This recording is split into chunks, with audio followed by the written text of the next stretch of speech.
On April 20th, 1999, in Littleton, Colorado, two teenage boys went on a shooting spree at Columbine High School. The gunmen, Dylan Klebold and Eric Harris, killed 13 people and wounded more than 20 others before turning their guns on themselves. Immediate thoughts to a school shooting at that time were as horrific because we'd never really had a mass school shooting like that. Our schools are supposed to be safe, a safe haven for kids. There had been fights in school and stuff like that, but never any, violence or bombs or mass shootings or anything like that we had ever heard of. That Tuesday, Harris and Klebold had arrived at Columbine in separate cars around 11:10 in the morning. They then placed in the cafeteria two duffel bags, each containing a 20-pound propane bomb that was set to explode at 11:17 a.m. The teens waited outside in their cars for the bombs to go off, but when they realized the bombs failed to detonate, Harris and Klebold began their shooting spree. Around 11:19 a.m., the two boys, dressed in trench coats, began shooting their fellow students outside of the school. The pair then moved inside the school, where they gunned down many of their victims in the library. By approximately 11:35 a.m., Klebold and Harris had killed 12 students and a teacher and had wounded many others. Shortly after 12 p.m. is when the teens killed themselves. It was very shocking, and it was more hurtful that our society had actually got to that point to where that could happen.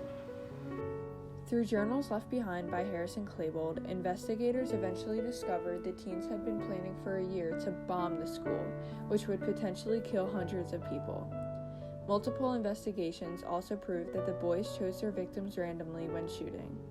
There is no evidence, however, of why exactly the two committed the massacre. There was speculation that it was because they were a part of a group of social outcasts called the Trenchcoat Mafia that was fascinated by goth culture. It also was speculated that Harris and Klebold had carried out the shootings as retaliation for being bullied. Additionally, violent video games and music were blamed for influencing the killers. During that time, first-person shooter games came out. That was a big deal. Nintendo 64 came out with Bond 007, then, the first-person shooters, and then everybody was into it there for a while, and it was a big public scare. Oh, take the games out. Again, none of these theories were ever proven, and to this day, it is unknown what influenced the boys. Columbine High School reopened in the fall of 1999, but the massacre left a scar on the Littleton community. It changed a lot of things. It put the stress on the parents, the community. 6 months following the murders, the mother of one of the victims, Carla June Holtschatter, went to a pawn shop and asked to look at a revolver. Once she got it, she killed herself. The victim apparently took some ammunition that she carried with her in the store. She took this ammunition and loaded the gun. She shot off one round, which hit a wall inside the store. Luckily, nobody was hurt or injured. And the second round, of course, was a self-inflicted gunshot wound to the head, which did prove fatal. Mark Maines is the man who sold a gun to Harris and bought him 100 rounds of ammunition the day before the massacre. He was sentenced to 6 years in prison. Philip Duran, who introduced Harris and Klebold to Maines, was also sentenced to prison time. Many victims and other families of people killed or injured filed suits against the school and the police.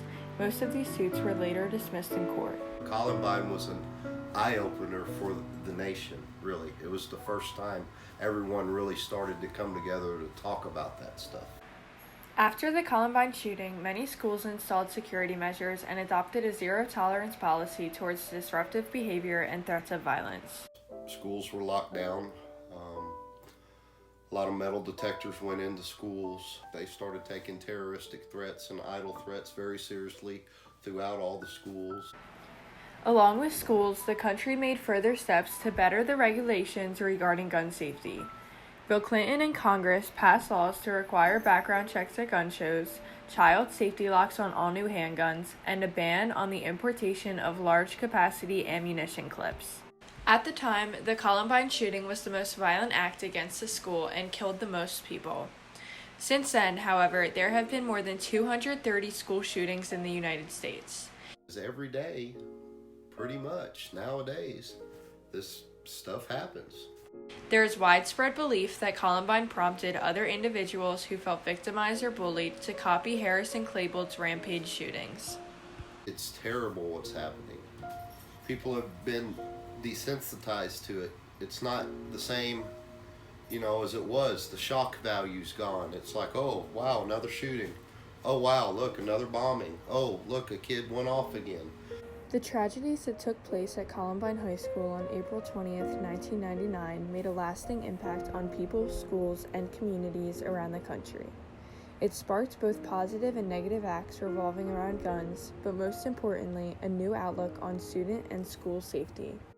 School is very important upbringing for our children. It should be a place of security and safety, but these type incidents, it just causes turmoil, and I think America breeds turmoil.